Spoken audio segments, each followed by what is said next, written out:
it is time for us to adopt a new company brand to encompass everything that we do. To reflect who we are and what we hope to build, I am proud to announce that starting today, our company is now Meta. Our mission remains the same.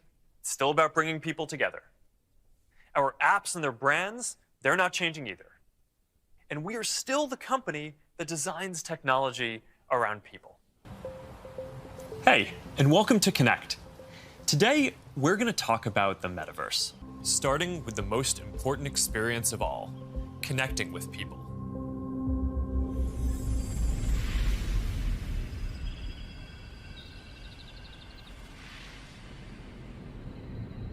Imagine you put on your glasses or headset and you're instantly in your home space. It has parts of your physical home recreated virtually, it has things that are only possible virtually, and it has an incredibly inspiring view of whatever you find most beautiful. Hey, are you coming? Yeah, just gotta find something to wear.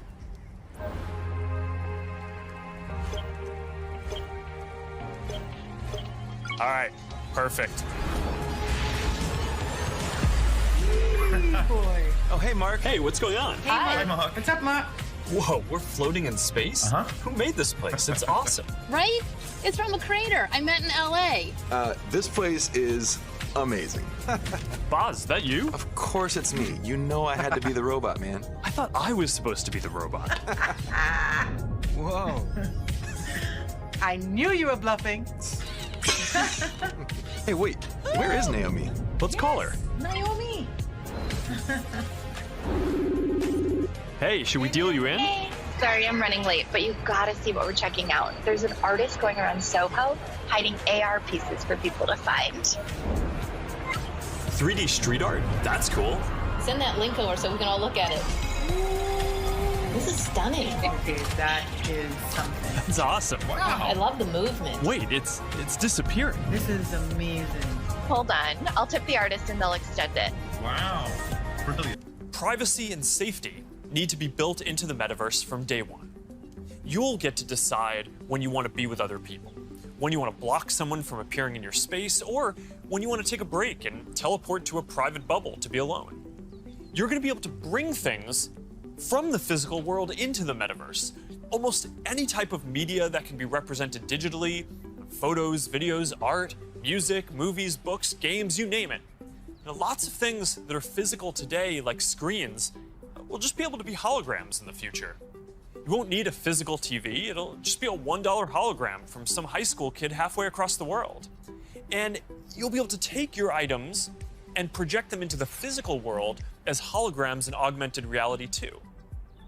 One part of this is Horizon Home, which is our early vision for a home space in the metaverse. Horizon Home is the first thing that you'll see when you put on your Quest headset. Today, there are already a bunch of options to choose from, and in the future, anyone will be able to create one. We've just called it Home until now because it's been missing something very important: people. Soon, we're going to be introducing a social version of Home, where you can invite your friends to join you as avatars. You'll be able to hang out, watch videos together, and jump into apps together.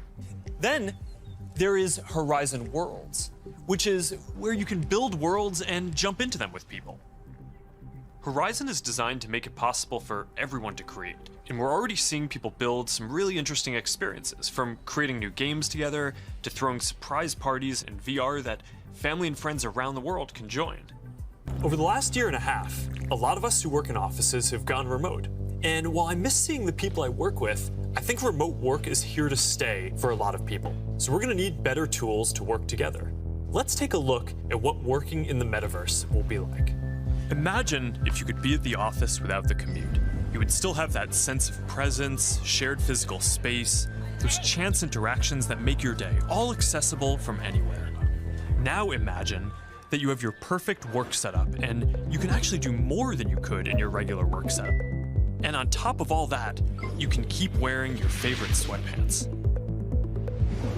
And as we've focused more on work, and frankly, as we've heard your feedback more broadly, we're working on making it so you can log into Quest with an account other than your personal Facebook account. We're starting to test support for work accounts soon, and we're working on making a broader shift here within the next year. I know this is a big deal for a lot of people. Not everyone wants their social media profile linked to all these other experiences, and I get that, especially as the metaverse expands. And I'll share more about that later. But I'm genuinely optimistic about work in the metaverse.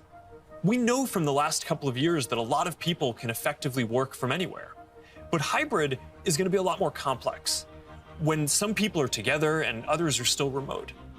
So giving everyone the tools to be present, no matter where they are, whether as a hologram sitting next to you in a physical meeting or in a discussion taking place in the metaverse, that's going to be a game changer.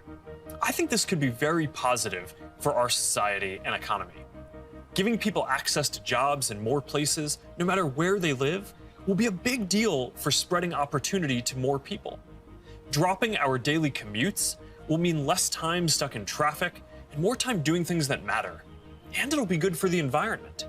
We plan to continue to either subsidize our devices or sell them at cost to make them available to more people. We'll continue supporting sideloading and linking to PCs so consumers and developers have choice, rather than forcing them to use the Quest store to find apps or reach customers. And we'll aim to offer developer and creator services with low fees in as many cases as possible, so we can maximize the overall creator economy, while recognizing that to keep investing in this future, we'll need to keep some fees higher for some period to make sure that we don't lose too much money on this program overall. After all, while a growing number of developers are already profitable, we expect to invest many billions of dollars for years to come before the metaverse reaches scale. Today, we're introducing the Presence platform, which is a broad range of machine perception and AI capabilities that empower developers to build mixed reality experiences on Quest 2. You want to tell us more about the Presence platform? Yeah, we've said before that realistic presence is the key to feeling connected in the metaverse. And the Presence platform's capabilities are what's going to deliver on that promise. Things like environmental understanding, content placement and persistence, voice interaction, standardized hand interactions. In fact, let's start with hands. I mean, the human hand is an engineering marvel, and bringing hands into VR was no easy feat. It required a lot of collaboration against product, design, research, but we continue to improve that product, finding new ways to navigate with gestures and interact with VR. So today, we're introducing the Interaction SDK, a library of modular components that will make it easy to add hand interactions to your apps. That's pretty exciting. But next year, we are releasing a new product that will push the boundaries of VR even further. We've codenamed it Project Cambria. So this isn't the next Quest. It's going to be compatible with Quest, but Cambria will be a completely new, advanced, and high-end product, and it'll be at the higher end of the price spectrum, too. Our plan here is to keep building out this product line to release our most advanced technology before we can hit the price points that we target with Quest. All right, so let's talk about some of the new advances here. Yeah, sure. There's a ton of new tech going into Cambria. For example, your avatar will be able to make natural eye contact and reflect your facial expressions in real time. This way, people you're interacting with will have a real sense of how you're actually feeling. It does mean building more sensors into a form factor that's comfortable to wear for a while. And because we want VR to be for everyone, we also have to make sure avatars represent a diverse set of human facial features and skin tones, as well as paying attention to things like glasses and beards that might get in the way of some of the sensors. So that's going to be a big step forward for social presence, and I'm really glad that we're focused on making it inclusive from the start. Now, what about unlocking more mixed reality experiences? I mean, imagine working at your virtual desk with multiple screens while seeing your real desk so clearly that you can pick up a pen and write notes without taking your headset off. Or, you're doing a workout with a virtual instructor in your living room. It's going to be so cool. We're already seeing the potentials of these kinds of experiences today as people are building for our pass-through API. But with Cambria, we'll be taking this to the next level with high-resolution, colored, mixed reality pass-through. We essentially combine an array of sensors with reconstruction algorithms to represent your physical world in the headset with a sense of depth and perspective. But the ultimate goal here is true augmented reality glasses, and we've been working on that too. And today, I want to show you an experience that we've been working on for Project Nazare, which is the codename for our first full augmented reality glasses.